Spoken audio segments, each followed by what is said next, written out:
আলহামদুলিল্লাহ, মহান আল্লাহ তাআলার দরবারে অসংখ্য অগণিতবার শুকরিয়া আদায় করছি।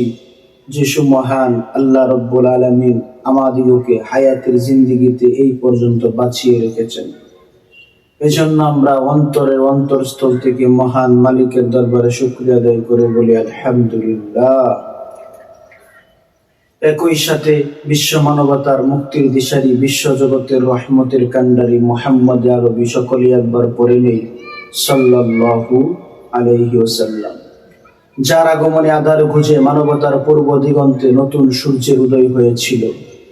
মানুষের মুক্তির জন্য মানুষেরই হাতে তায়েফের জমিনে যে নবী রক্ত ঢেলেছেন।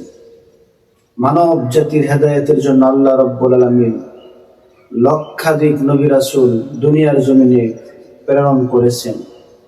এর মধ্যে সবচাইতে বেশি যিনি উম্মতের জন্য দিওয়ানা, সবচাইতে বেশি যিনি উম্মতের জন্য পাগল পারা, রহমতের নবী, বরকতের নবী, দু জাহানের সরদার নবী, ইমামুল আম্বিয়া নবী, নবীউল আম্বিয়া নবী, শাফিউল মুজনবিন নবী, রাহমাতাল লিল আলামিন নবী, আপনার নবী, আমার নবী, শেষ নবী, আখির নবী মুহাম্মদ সাল্লাল্লাহু আলাইহি ওয়াসাল্লামের উম্মত করে আল্লাহ পাক আমাদিগকে কবুল মঞ্জুর করেছেন। এজন্য আরেকবার বিনয় অবনত চিত্তে শ্রদ্ধা জড়িত কণ্ঠে গলার আওয়াজকে ছেড়ে দিয়ে আরেকবার মালিকের দরবারে শুকরিয়া আদায় করে বলি আলহামদুলিল্লাহ, আলহামদুলিল্লাহ। মুহতারাম হাজিরিন, মালিকের দরবারে যে আমরা শুকরিয়া আদায় করলাম, এটার লাভ কি? আল্লাহ রব্বুল আলামিন কালামুল্লাহ শরীফের মধ্যে বলেছেন, বিসমিল্লাহির রহমানির রহিম, লাইন শাকারতুম লাযীদান্নাকুম ওয়া লাইন কাফারতুম ইন্না আযাবি লাশাদীদ। মুসলমান ভাইরা আমার, আল্লাহ রব্বুল আলামিন বলেছেন, এ দুনিয়ার মানুষ, এই আমার বান্দা বান্দিরা, তোমরা যদি আমার নিয়ামতের শুকরিয়া আদায় করো তাহলে আমি তোমাদেরকে নিয়ামত বৃদ্ধি করে দেব, এবং যদি নিয়ামতের শুকরিয়া আদায় না করো, ওয়ালা ইন কাফারতুম ইন্না আযাবি লাশাদীদ, তাহলে তোমাদের কাছ থেকে নিয়ামত আমি উঠাইয়া নিব। এই জন্য আমাদের উচিত সদা সর্বদাই মহান মালিকের দরবারে শুকরিয়া আদায় করে বলা আলহামদুলিল্লাহ। মুহতারাম হাজরিন, রমজানুল মুবারক মাস, সিয়াম সাধনার মাস একে একে আমাদের কাছ থেকে বিদায় নিয়ে চলে যাচ্ছে। রমজানুল মুবারক মাসে কিছু কাজ বেশি বেশি করা এবং কিছু কাজ পরিত্যাগ করা, কিছু কাজ ছেড়ে দেওয়া। তার মধ্যে অন্যতম হলো নামাজ বেশি বেশি পড়া, ফরজ নামাজগুলো যত্ন সহকারে আদায় করা, সময় মতো ওয়াক্ত মতো ফরজ সালাতগুলো আদায় করা, এবং বেশি বেশি নফল ইবাদত বন্দেগীর মধ্যে মনোযোগ দেওয়া, কোরআন তেলাওয়াত করা, জিকির আজকার করা, ইস্তেগফার করা, দরুদ শরীফ পড়া। অর্থাৎ রমজানুল মুবারক মাস বরকতপূর্ণ মাস, ফজিলতপূর্ণ মাস। যদি কোনো ব্যক্তি একবার সুবহানাল্লাহ বলে, আল্লাহ রাব্বুল আলামিন ওই ব্যক্তিকে 70 বার সুবহানাল্লাহ বললে যে সওয়াব হইতো, আল্লাহর কোন বান্দা যদি একবার সুবহানাল্লাহ বলে, আল্লাহ রাব্বুল আলামিন ওই ব্যক্তিকে 70 বার সুবহানাল্লাহ বললে যে সওয়াব হইতো, ওই সওয়াব ওই ব্যক্তির আমলনামায় দিয়ে দেয়। সুবহানাল্লাহ। এজন্য আমরা রমজানুল মুবারক মাস একে 70 কেউ যদি এক খতম কোরআনুল কারীম তেলাওয়াত করে পুরো রমজান মাস সময়টুকু আল্লাহ রাব্বুল আলামিন দান করেছেন, এই সময়টুকু যদি কোনো ব্যক্তি পুরো রমজান মাসের মধ্যে যদি এক খতম কোরআনুল কারীম তেলাওয়াত করে, আল্লাহ রাব্বুল আলামিন ওই ব্যক্তিকে 70 খতম কোরআনুল কারীম করার সওয়াব দান করবে। সুবহানাল্লাহ। অর্থাৎ একে 70। আপনি একবার বিসমিল্লাহির রহমানির রহিম বলবেন, আল্লাহ রাব্বুল আলামিন আপনাকে 70 বার বিসমিল্লাহির রহমানির রহিম বলার সওয়াব দান করবে। সুবহানাল্লাহ। এই জন্য যেহেতু 170, এটা একটা অফার। আল্লাহু আকবার। এই অফার গুলো আমাদের নিতে হবে, বেশি বেশি নেক আমল করতে হবে। নেক আমল করে এই রমজানুল মুবারক মাসেই আমাদের গুনাহগুলো মাফ করাইতে হবে মহান আল্লাহ তাআলার কাছ থেকে।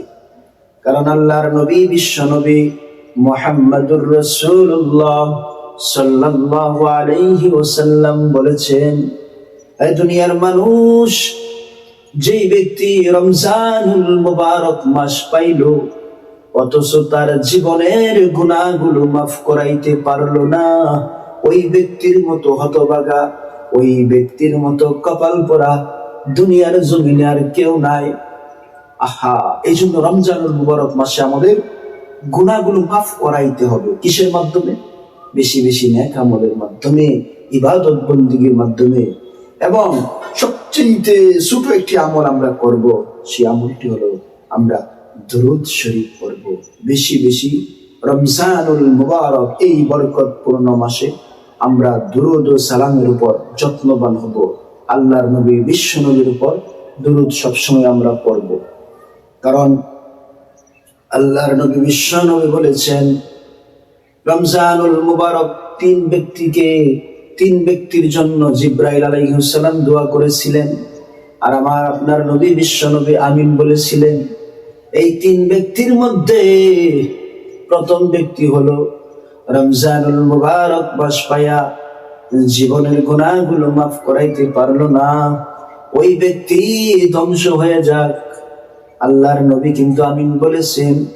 দ্বিতীয় ব্যক্তি রমজানুল মুবারক মাস পাওয়ার পরেও তার পিতা মাতার খেদমত করতে পারলো না, তার পিতা মাতার মনটাকে সে সন্তুষ্ট করতে পারলো না, অর্থাৎ পিতা মাতার সাথে সদ্য ব্যবহার করলো না, খেদমত করলো না।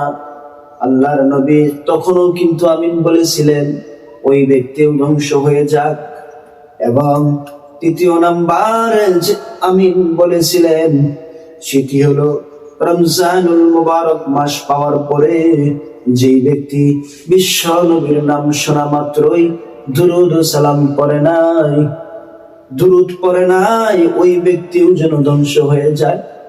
তাহলে 3টা কাজ আমরা সব সময় করব। 1 নাম্বার হলো রমজানুল মুবারক মাস আমরা পাইলাম, আমাদের গুনাহগুলো যেন আল্লাহ রাব্বুল আলামিন মাফ করে দেয়।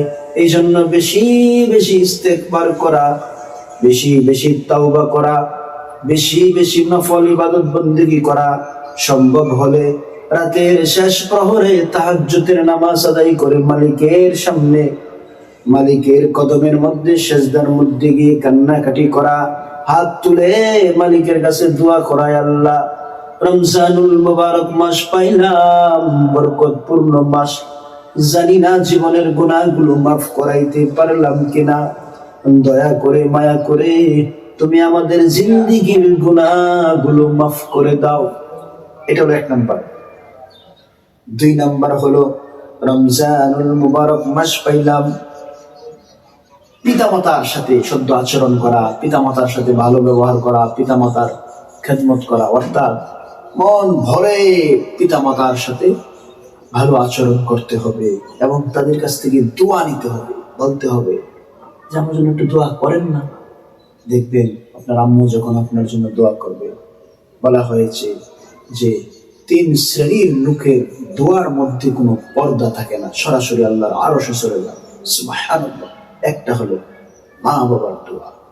মা যখন তার সন্তানের জন্য দোয়া করে, সেই দোয়া সরাসরি আল্লাহ কবুল করে নেয়। এবং আমাদের প্রিয় নবী মুহাম্মদ সাল্লাল্লাহু আলাইহি সাল্লামের উপর সবসময় আমরা কি করব? দুরূদ ও সালাম করব। যে বিষয়গুলো বললাম, আল্লাহ রাব্বুল আলামিন সেই বিষয়গুলোর উপর আমাদেরকে আমল করার তৌফিক দান করুন। আমিন। ওয়া আখিরু দাওয়ানা আলহামদুলিল্লাহি রাব্বিল আলামিন। আসসালামু আলাইকুম।